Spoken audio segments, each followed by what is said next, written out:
पद्धतीची एक सात्विक थाळी करणार आहोत अगदी 1 तासातच। ती कशी करायची पूर्ण पहा, जरूर आणि जरूर पहा। चला मग तुम्ही या माझ्यासोबत किचनमध्ये। कुकरमध्ये आपण तेल घातलेलं आहे, त्याच्यात जिरं, मोहरी, कांदा, टोमॅटो घातलेला आहे, मीठही घातलेलं आहे।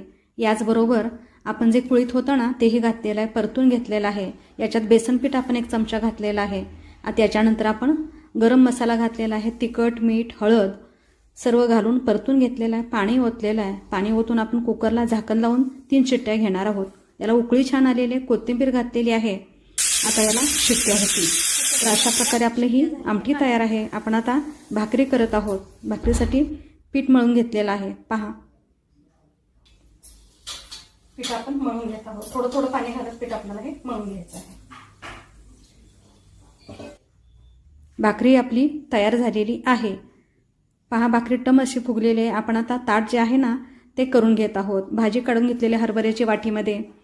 आमटी ही गरमागरम आपली आहे। गरमागरम आपण चुलीवर केलेला हा भात आहे, त्याच्यासोबत हे सॅलेड आणि भातावर घातलेलं तूप। तर अशी ही आपली थाळी तयार झालेली आहे।